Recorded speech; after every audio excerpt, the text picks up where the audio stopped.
Hello and welcome to ज़रा हट के। मुबशर जैदी और वसतुल्लाह खान का सलाम कबूल कीजिए।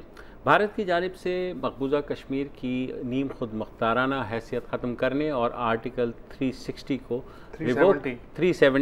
रिवोक करने के बाद आज पाकिस्तान की सिविल और मिलिट्री क़यादत बैठी नेशनल सिक्योरिटी कमेटी की मीटिंग में, और उसके बाद कुछ फ़ैसलों का ऐलान किया गया जो कि बतौर एहतजाज जो भारत का डिसीजन था।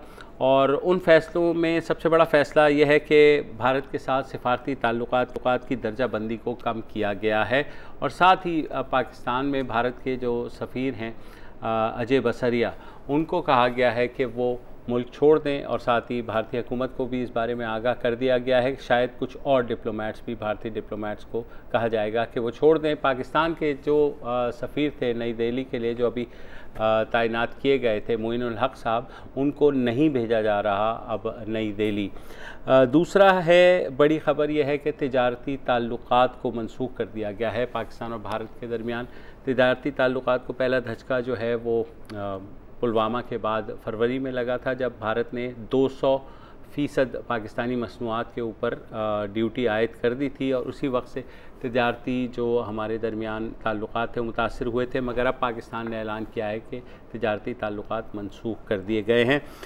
पाकिस्तान और भारत के दरमियान कोई पिछले एक माली साल में $1 अरब की जो है तिजारत हुई, जिसका ज़्यादा हजम भारत के हक़ में था, जो कि तकरीबन 80% था। यानी पाकिस्तान की जानिब से जो मसनूआत बरामद की गई वो महज 150 से $200 मिलियन की थी, जबकि भारत की जानिब से जो मसनूआत पाकिस्तान में आई वो उनकी मालियत जो है $800 मिलियन की थी।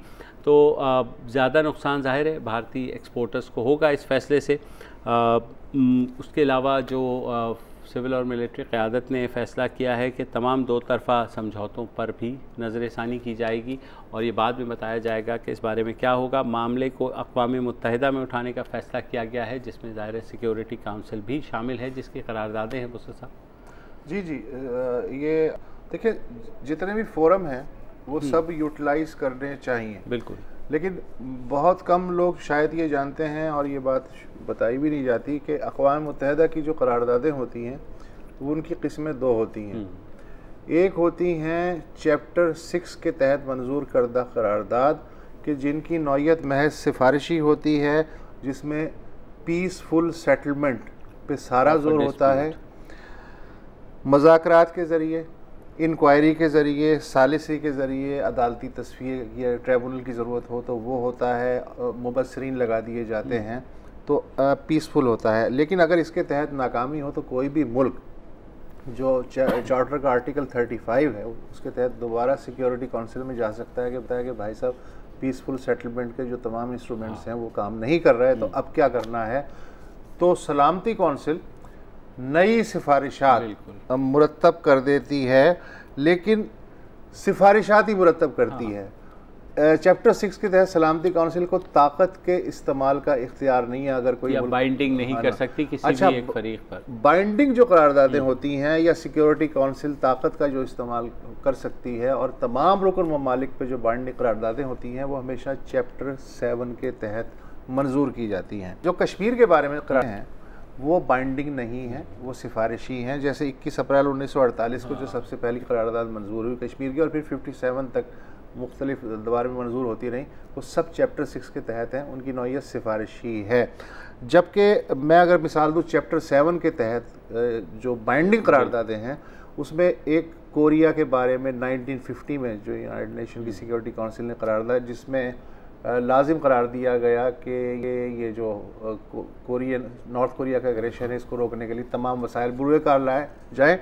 और दूसरी जो मिसाल है इराक़ के ख़िलाफ़ जो पाबंदियाँ लगाई गई और जो जंग ऑथराइज़ की गई, वो भी चैप्टर 7 के तहत थी। तो कश्मीर की जो करारदादें हैं वो महज सिफारिशी। हाँ, और इसी वजह से ज़ाहिर मामला लटका हुआ भी है इतने अशरों से। तो आप ज़ाहिर है, लेकिन हमें तो जाना पड़ेगा ना, हमें तो नहीं, हमें तो कोई फोरम नहीं छोड़ना। जैसे नेशनल सिक्योरिटी काउंसिल के एलामिया में ये भी कहा गया है कि तमाम सिफारती ज़राए को मुतहर्रिक करते हुए भारत की जो नस्ल परस्ताना रविश और इंसानी हकूक़ की पामाली को आलमी सतह पर उजागर किया जाएगा। वज़ीर आज़म ने अफ़वाज को चौकन्ना रहने की इजाज़त दे दी। 14 अगस्त को ये कह रहे हैं कि इस दफ़ा आज़ादी जो है हम कश्मीरियों के साथ यकजहती के तौर पर मनाएंगे, और जो भारत की यौम आज़ादी है 15 अगस्त, उसको यौम सियाह के तौर पर मनाएंगे। और इसमें जो सबसे इम्पॉर्टेंट बात यह है कि अब ज़ाहिर है कि ये मुख्तलिफ जो वर्ल्ड कैपिटल्स हैं उनमें डेलीगेशन भेजेंगे, तो उसमें मेरा भतीजा नहीं जाना चाहिए। हाँ, कोई मेरिट पे आदमी जाना चाहिए जिसको लीगल अमूर का पता हो, जिसको सफारती नाइस्टीज़ और जो मैकेनिज़्म है उसका पूरी तरह से इदराक हो, जो इस पूरे मसले को समझता हो, सिर्फ कोटा पूरा करने के लिए कि यार इस पार्टी का या इस ग्रुप का ले लिया जाए, उस ग्रुप का, जैसा कि नवाज शरीफ के दौर में एक दफ़ा हुआ था, आपको याद होगा, और इट वाज अ डिज़ास्टर। तो अब जो है ये बहुत ही टेक्निकल और स्मार्ट किस्म की लड़ाई है और एक तवील जंग है जो कि लड़ना है। तो अब ये हो सकता है कि हमारे पास काफ़ी बड़ा एक वो ग्रुप मौजूद है साबिक सेक्रेटरी ख़ारजा का, जिसमें नजमुद्दीन शेख साहब हैं, शमशाद अहमद हैं, जो लोग समझ रहे हैं, सलमान बशीर है, अब्दुल बासित हैं, कम से कम एक उनको भी अगर साथ डाल लें तो थोड़ा सा। बहुत से अकेडमिया में भी लोग हैं, बहुत मतलब अमेरिकी फॉरेन पॉलिसी में जो यूनिवर्सिटियों का किरदार है वो बहुत ही इम्पोर्टेंट है। तो अगर कोई इस काबिल, जो भी इस काबिल है, उसको यूटिलाइज़ करना चाहिए, उसको जुटाना चाहिए। इसके अलावा धुआंधार तकरीरें जो है आज नेशनल असम्बली में हुई और नेस्त व नाबूद कर देंगे, ये कर देंगे, वो ठीक है, अपनी जगह सही है, लेकिन जब आप बाकियों से बात करेंगे, इसलिए कि इसका सारा दारोमदार अब इस केस का ये है कि वर्ल्ड ओपिनियन को आप किस तरह मोल्ड करने की कोशिश करते हैं। सही बात। तो उसके लिए तो सिर्फ नेस्तो नाबूद कर देंगे वाला नहीं चाहिए और ये है कि हम जो है हैसियत तब्दील करने की कश्मीर को मजम्मत करते हैं, और लाइन ऑफ कंट्रोल की खिलाफ वर्जी जो कर रहा है भारत, और जो वहाँ 18। अच्छा, दूसरी बात ये है कि वो किसी ने बड़ा अच्छा लिखा कि ये बहुत अच्छी बात है कि प्राइम मिनिस्टर इमरान खान ने मलेशिया के वज़ीर आज़म को फ़ोन कर दिया और तुर्की के सदर को फ़ोन कर दिया, OIC में शाह महमूद कुरैशी चले गए, लेकिन जिसे फ़ोन करना था उसे अब तक नहीं किया, और वो है डोनाल्ड ट्रंप, कि जिसने न्यू फाउंड फ्रेंड 22 जुलाई को ये कहा था कि भाई साहब आप फिक्र ना करें, हम तैयार हैं। ख़तरा मुझे पता है क्या लगता है, ख़तरा ये होता है कि जैसे आज पार्लियामेंट में टेम्पो बहुत ज़बरदस्त था, बिल्कुल, अब टेम्पो को बरकरार रखना, टेम्पो बरकरार नहीं रह सकता ना, नहीं रह सकता, स्टीम आउट हो जाती है चीज़ें। लेकिन जो चीज़ें स्टीम आउट नहीं होती, जो इन द लॉन्ग रन काम आती हैं, वो ये हैं कि आपका मुस्तकिल इंगेज करना तमाम फोरम्स को और तमाम जो अहम ममालिक हैं उनको, प्लस सोशल मीडिया। हाँ बिल्कुल, उसके ऊपर सोशल मीडिया की जो जंग है उस पर संजीदगी से तवज्जो देनी पड़ेगी। कश्मीर की आधी जंग अब सोशल मीडिया पे ही लड़ी जा सकती है। और जब पैलेट गन्स का भी हुआ था भारत की जानिब से इस्तेमाल, तो सोशल मीडिया से ही वो ख़बरें बनी, फिर न्यूयॉर्क टाइम्स में छपी, बैनुल अक़वामी मीडिया ने उसको उठाया। तो उस वक्त तक तो कोई मुल्क मजम्मत करने के लिए तैयार नहीं था। मुझे सिर्फ ये पूछना है आपसे कि ये जो स्टेप्स लिए गए हैं, आपके ख्याल में ये भी हो सकता था कि हम कुछ स्टेप्स ले लेते और इनको कह देते कि अगर ऐसा नहीं हुआ या गोइंग फॉरवर्ड हम इसको करेंगे, या यकमुश्त ये जो स्टेप्स लिए गए हैं? नहीं देखें, ये तो आप देखें ना, जैसे ये तो सिंबॉलिक चीज़ें होती हैं जो अपना गुस्सा शो करने के लिए शुरू में हर कोई, मसलन सफ़ीरों को बुला लेना, ये आपका गुस्सा शो होता है, लेकिन इंडेफिनिट तो ये चीज़ें नहीं चलती। ये एक आपका एक सिंबॉलिक जेस्चर्स होता है कि हम आपसे नाराज़ हैं या हम आपसे गुस्से में हैं। बिल्कुल। तो जो करने की चीज़ें हैं वो वही है कि इंटरनेशनल बॉडीज़ को और इंटरनेशनल जो बरादरी है उसको मुस्तकिल इंगेज रखना, और अपने जो दोस्त हैं, जो बड़े वाले जो एक तो होते हैं ना, मेरे बराबर का जो दोस्त है, वो तो ज़रूर आपसे कहेगा तू फिक्र ना कर, मैं तेरे साथ खड़ा हूँ, लेकिन उस बेचारे की ज़ाहिर है जितनी वो हैसियत है उस लिहाज से। सवाल ये है कि आप जो वाकई डिसाइसिव फैक्टर अदा करने वाली पावर्स हैं उनमें से कितनों को अगर साथ नहीं कर सकते तो कम से कम उन्हें न्यूट्रलाइज ही कर दें। तो ये इम्तिहान आलमी बरादरी से ज़्यादा पाकिस्तान के स्किल्स का है। बिल्कुल, क्योंकि डिप्लोमेटिक ज़ाहिर सतह पर बहुत कम हमारे दोस्त हैं। चीन जा रहे हैं शाह महमूद कुरैशी साहब आज, ज़ाहिर है वो क्योंकि चीन ने बहरहाल एक बड़ा कैलकुलेटेड और स्ट्रॉन्ग रिएक्शन दिया है भारत के लद्दाख के हवाले से, तो हो सकता है कि वो वहाँ जा कर के कोई एक अच्छा, तो अब पाकिस्तान की हमने बात कर ली, अगले सेगमेंट में हम भारत में इस वक्त क्या हो रहा है उस पर थोड़ी सी बात कर लेके वक्फा ले लें।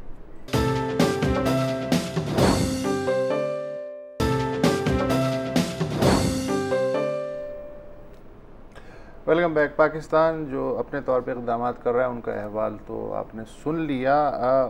दूसरी जानिब जो हालत है, कश्मीर मीडिया सर्विस ख़बर रसा इदारा है, उसके मुताबिक जो अभी ज़ाहिर है कि टोटल वहाँ क्लैम्प डाउन है मकबूजा कश्मीर में और मवासलाती ज़राए जो हैं तलपट हैं, लेकिन फिर भी जो इक्का दुक्का छन छन की चीज़ें आ रही हैं उनसे थोड़ा बहुत वहाँ की सूरत हाल का अंदाज़ा हो रहा है। जैसे आज दोपहर को ये इत्तला आई है कि शहरों में बहुत से लोग जो हैं कई शहरों में कर्फ्यू तोड़ के बाहर निकले और फिर ये तलाई है कि 6 हलाकतें हुई हैं और 100 से ज़ायद ज़ख्मी हुए हैं पुलिस और फ़ौज के हाथों।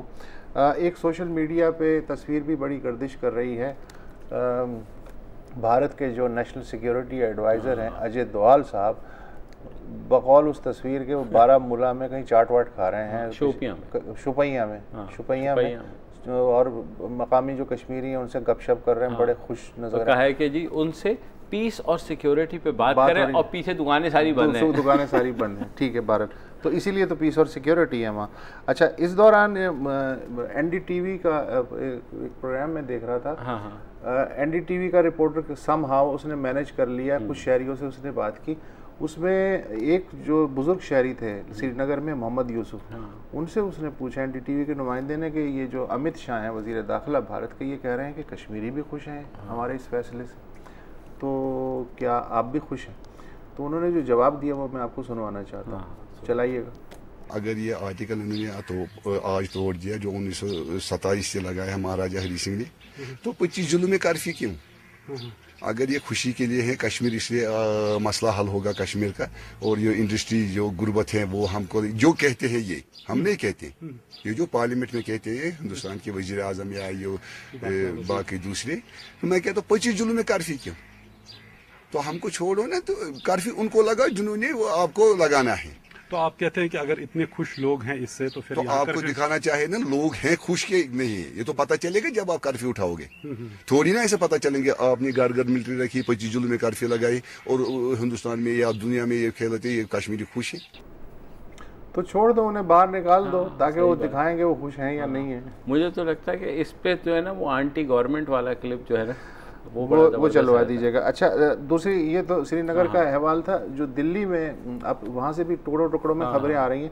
कल लोकसभा ने जो वो बिल मंजूर कर दिया, लोकसभा में बड़ी धुआंधार किस्म की ना बहस हुई और झड़पें हुई, और एक कांग्रेस के रुकने लोकसभा हैं अधीर रंजन चौधरी, उन्होंने जब तकरीर की तो वो बिल्कुल जो सरकारी मौक़िफ़ है उससे बिल्कुल उलट थी। तो वो तकरीर में आपको सुनवाना चाहता हूँ, और उसके बाद जो वज़ीर दाखिला अमित शाह जिस तरह भड़के हैं उस तकरीर पे, वो भी ज़रा मंजर देखिएगा, चलाइए। 1948 से 1948 में जहां यूनाइटेड नेशंस की मॉनिटरिंग हो रहे हैं वो क्या इंटरनल मामला है? नंबर 1। शिमला एग्रीमेंट, लाहौर समझौता हम लोग किए थे, वो क्या इंटरनल मामला थे? ये बायलैटरल। कुछ दिन पहले जयशंकर जी पोम्पियो जी को कहा कि ये हमारा बायलैटरल मामला है, आप इसमें दखल अंदाज मत करो। तो फिर उसके बाद भी क्या जम्मू कश्मीर इंटरनल मामला हो सकता है? ये तरह तरह की बात है, ये तरह तरह की बात है। आपने सबको धागिया उड़ा के हमें समझना चाहिए, हम तो जानना चाहते हैं। अरे आप गलत कर रहे हैं, आप गलत कर रहे हैं, आप लोग मुझे गलत समझ रहे हैं, आपको गलत फहमी हो रहे हैं, आपको गलत फहमी हो रहे हैं। जम्मू एंड कश्मीर बोलता हूं, माननीय सदस्य, इसलिए एग्रेसिव हूं कि जम्मू एंड कश्मीर के पीएको को आप भारत का हिस्सा नहीं मानते हो क्या? एग्रेसिव ना हो, जान दे देंगे इसके लिए। क्या बात कर रहे हो आप? एग्रेसिव होने की क्या बात कर रहे हो? जान दे देंगे इसके लिए। देगा, वहाँ कह रहे हैं जान दे देंगे और यहाँ नेस्तो नाबूद कर देंगे। तो पार्लियामेंट में ये, लेकिन वो आप देखेंगे उसने जो बातें की वो ऐसा लग रहा था जैसे पाकिस्तानी पार्लियामेंट में कोई जो है मेंबर तकरीर कर रहा है, उसने कहा इंटरनेशनल मसला, क्या बकवास कर रहे हैं आप, इंटरनल मामला कह करके। अच्छा, बैनुल-अक़वामी मीडिया के ऊपर खासी 3-4 खबरें मैंने देखी अल जज़ीरा पे और दूसरी जगह, जहाँ इंडियन लीगल एक्सपर्ट्स खुद ये कह रहे हैं कि बड़ा मुश्किल होगा भारतीय हुकूमत के लिए कि सुप्रीम कोर्ट में, क्योंकि मामला अब चैलेंज हो गया है, डिफेंड करना मुश्किल होगा, तो डिफेंड करना मुश्किल होगा, जिसकी वजह वही है कि क्योंकि जम्मू कश्मीर की कॉन्स्टिट्यूएंट असेंबली ने इसका मंजूरी नहीं दी। जो ओरिजिनल आर्टिकल में लिखा है वो कॉन्स्टिट्यूएंट असेंबली अब नहीं रही, वो तो 57 तक थी, बाद में लेजिस्लेटिव असेंबली हो गई, वो उन्होंने तो वो लेकर के मनोहर लाल साहब हैं जो पब्लिक इंटरेस्ट लिटिगेशन करते रहते हैं, इन्होंने डाली है और आज शायद अर्जेंट हियरिंग की भी उन्होंने पिटीशन डाली है सुप्रीम कोर्ट में, भारतीय सुप्रीम कोर्ट में। लेकिन जो लीगल एक्सपर्ट्स हैं बड़े बड़े, वो भी ये कह रहे हैं कि इस पे खासा जो है कड़ा वक्त देखने को मिल सकता है भारतीय हुकूमत को। वहाँ की एक वकील है, मैं उनको सुन रहा था, मिथिली विजय कुमार, उन्होंने बात की कि जनाब ये जो सारा सूरत हाल है लीगल वे में, उसको भारत की अब क्या हैसियत रह गई है कश्मीर में। ये वही लॉयर हैं जिन्होंने JNU जवाहरलाल नेहरू यूनिवर्सिटी में जो प्रोटेस्ट हुए थे स्टूडेंट्स के, उनको भी लीड किया था, लीगल एड दी थी और उनका मुकदमा भी लड़ा था अगेंस्ट स्टेट ऑफ इंडिया। तो सुनिए मिथिली विजय कुमार जिन्होंने वॉइस ऑफ अमेरिका से बात की है, वो क्या कहती हैं भारतीय हुकूमत के इस डिसीजन के बारे में। वो डायरेक्टली 370 को रिपील नहीं कर सकते हैं, so they have chosen an indirect route to bypass 370, which is very problematic. वो एक है। Secondly, 370 में बहुत clearly लिखा गया है that you cannot make these changes without consulting or without consultation with the state government. अब कश्मीर तो कोई स्टेट गवर्नमेंट है नहीं, अभी तो गवर्नर का राज चल रहा है। गवर्नर किसके अपॉइंटी हैं? सेंट्रल गवर्नमेंट के। और आप सेंट्रल गवर्नमेंट के अपॉइंटी को से कंसल्ट करेंगे और वो कहेंगे कि वो JNK से कंसल्टेशन है। So I think these are the two big problems. Presidential order से इंसर्ट किया गया है, इसका ऑटोमेटिक मीनिंग ये नहीं है कि वो प्रेसिडेंशियल ऑर्डर से रिवोक भी किया जा सकता है, वो तो एक बात है। दूसरी बात ये है कि मेरे ख्याल से मिड 1960s से सुप्रीम कोर्ट का कंसिस्टेंट पोजीशन है कि 370 टेम्पररी प्रोविजन नहीं है। 370 has considerably weakened our claim internationally, right, because 370 is what recognized special status, and it is the JNK constitution that said that we are an integral part of India. So this was their link. They are the ones who asked for this link with us. By abrogating that and by saying that we are going to turn you into a union territory, it turns us into like occupiers. काबिज हो गया है, occupier. बस मैं यहाँ ये एक बात कहना चाहता हूँ कि हुस्न को सिफारिश की ज़रूरत नहीं होती और ताकत को दलील की ज़रूरत नहीं होती। एक वक्फा ले लें।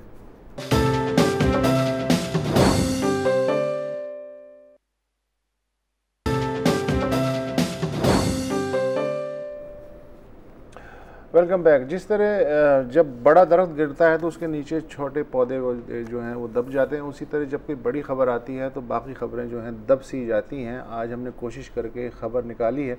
मैं रोज़नामा डॉन पढ़ रहा था, उसमें एक वेबसाइट पे ख़बर आई कि सऊदी अरब, कतर, UAE और बहरीन जो हैं खलीजी ममालिक, उन्होंने पाकिस्तान की जो MS यानी मास्टर ऑफ सर्जरी और MD डॉक्टर ऑफ मेडिसिन की डिग्रियां मानने से इनकार कर दिया है, जबकि भारत, बांग्लादेश, मिस्र और सूडान की यही डिग्रियां जो हैं वो एक्सेप्टेबल हैं।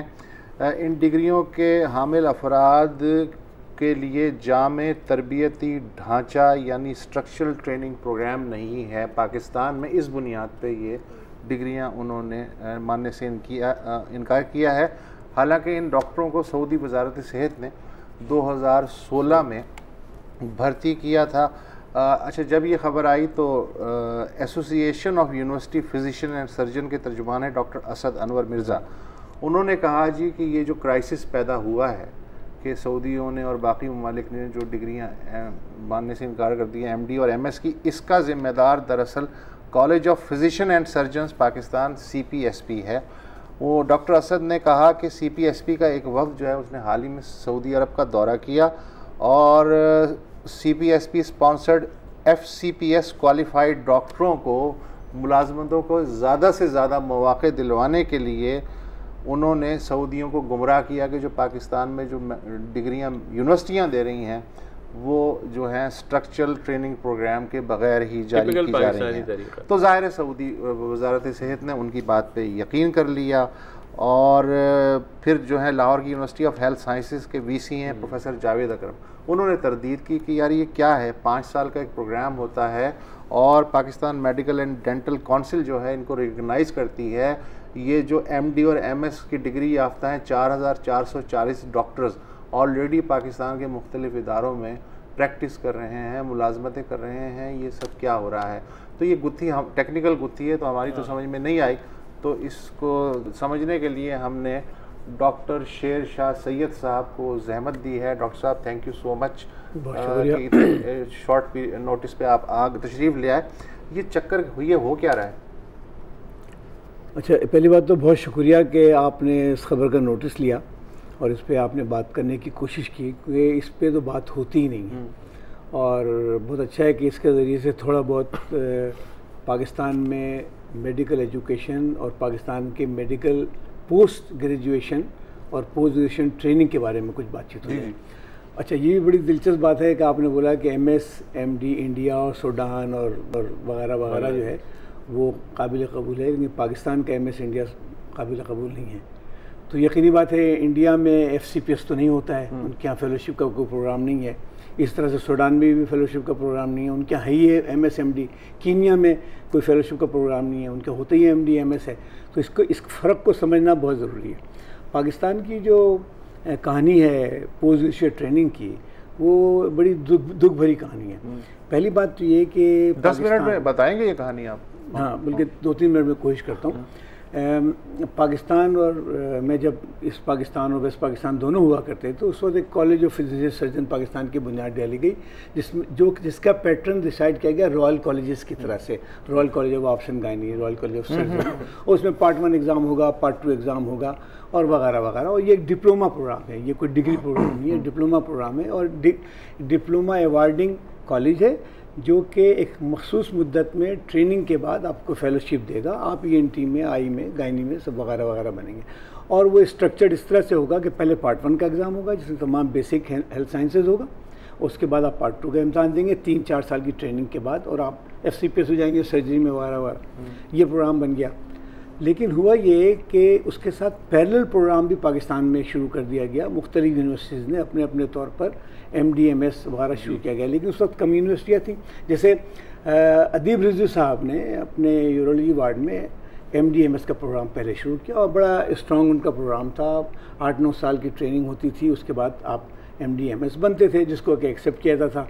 लेकिन अभी कुछ सालों से वो प्रोग्राम बंद कर दिया गया है। तो ये हुई। लेकिन जब पाकिस्तान में बेशुमार मेडिकल यूनिवर्सिटीज़ बनने शुरू हो गए, यकाएक हर तरफ मशरूम ग्रोथ होनी शुरू हो गई, तो अब जब यूनिवर्सिटियाँ बन गई तो यूनिवर्सिटी ने सोचा, वहाँ के भी जो भी वाइस चांसलर हज़रात थे, ज़्यादातर वाइस चांसलर का इंतखाब मेरिट पे तो हुआ नहीं था, वो तमाम ऐसे लोग जिनको सरकार पसंद करती थी उनको बना दिया गया था।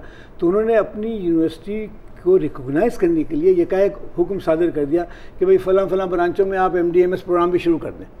हर प्रोग्राम तो ज़रूरी स्ट्रक्चर नहीं बनाया उन्होंने। हाँ, मिसाल के तौर पर मैं गायनोकोलॉजिस्ट हूँ, मैं प्रोफेसर हूँ, मेरे पास 6 लड़कियाँ ट्रेनिंग ले रही हैं गायनी ऑप्स में फेलोशिप की। अब मेरे पास CPSP ने मुझे अलाउ किया, मुझे वाइस चांसलर को हुक्म आया कि भाई आप MD MS भी कराएं। अब मैंने MD MS भी कराना शुरू कर दिया। बंदा मैं अकेला ही हूँ, तो अब मुझे ये भी पता नहीं है कि मैं इनको कराऊँ कैसे, मेरे पास कोई स्ट्रक्चर ही नहीं था। अच्छा, यहाँ रुक जाइए। हाँ। ये तो तय हो गया कि स्ट्रक्चर नहीं था, एक वक्फा लेना है, उसके बाद आप गुफ्तगू जारी रखिएगा, हम मुदाखलत नहीं करेंगे। ठीक है।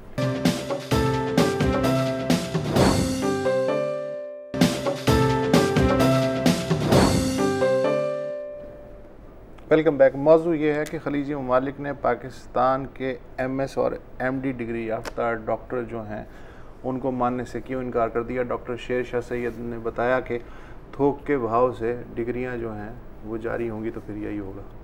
बिल्कुल सही बात है। अच्छा, तो मैं इस पे जा रहा था कि अब ये ज़रा फ़र्क महसूस किया जाए कि दोनों में, इंडिया के पोस्ट ग्रेजुएशन प्रोग्राम में और पाकिस्तान के पोस्ट ग्रेजुएशन में फ़र्क क्या है। इंडिया का जो MD MS प्रोग्राम है, उस तरह से कि MBBS होने के बाद ऑल इंडिया बेस एक एग्ज़ाम होता है। उस एग्ज़ाम में आप प्रिपेयर होते हैं और उसमें जो फ़र्ज़ के जो पूरे हिंदुस्तान में उनके पास 500 पोस्ट ग्रेजुएट सीटें हैं, तो उन पे जो बंदे पास होते हैं उनको उसमें नौकरी दे दी जाती है। फिर वो MD MS प्रोग्राम में first year, second year, third year 4 साल का प्रोग्राम होता है। पहले साल उनको बेसिक मेडिकल साइंसेज में, जो कि FCPS पार्ट 1 हुआ, उसको पढ़ना पड़ता है, उसमें पास होना पड़ता है।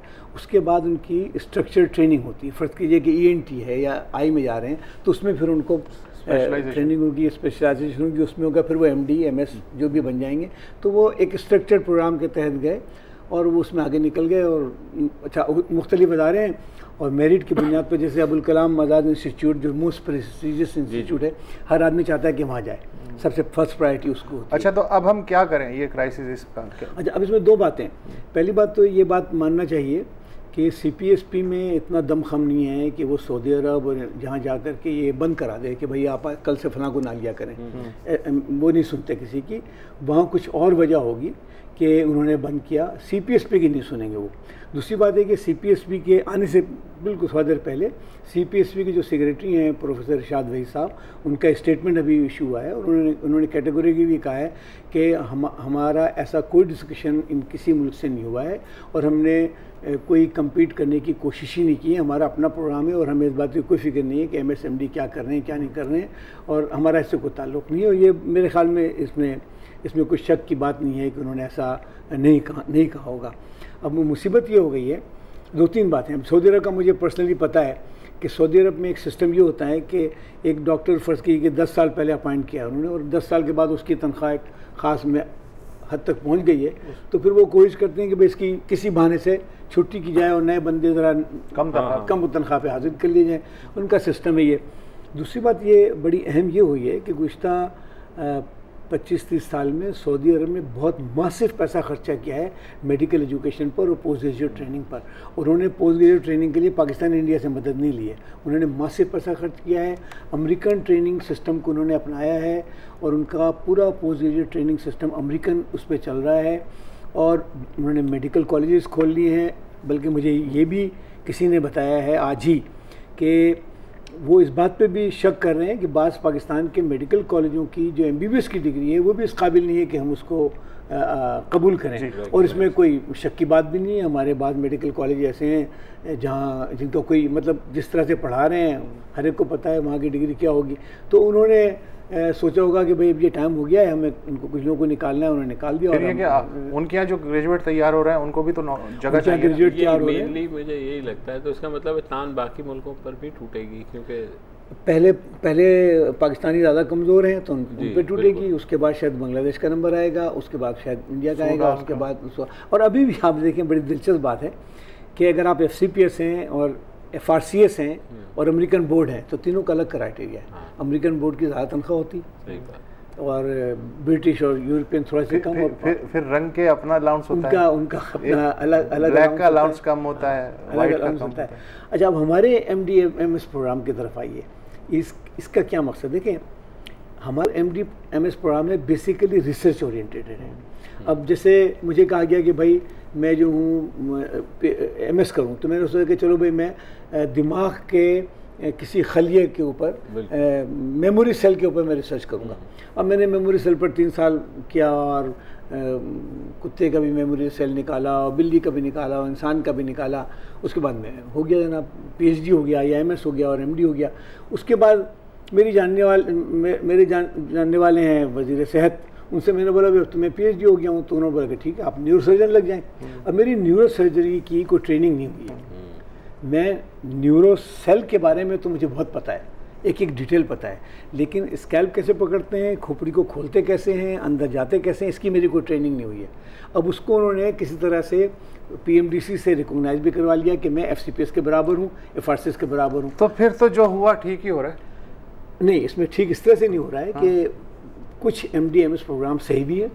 उसमें बड़ा स्ट्रक्चर तरीके से पढ़ाई लिखाई भी की जाती है, तरीके से पढ़ाया भी जाता है और तरीके से, लेकिन वो रिसर्च नहीं है, वो सिर्फ रिसर्च। सऊदियों को कैसे समझाएं? हाँ, ये कैसे समझाएं?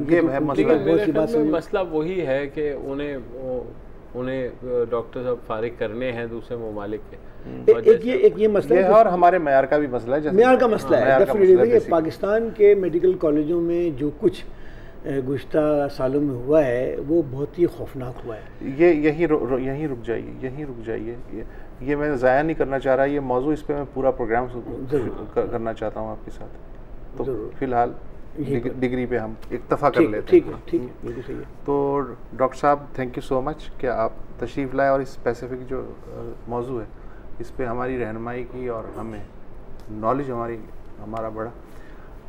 आज के लिए इतना ही, कल फिर किसी और मुद्दे के साथ हाजिर होंगे। खुदा हाफिज़।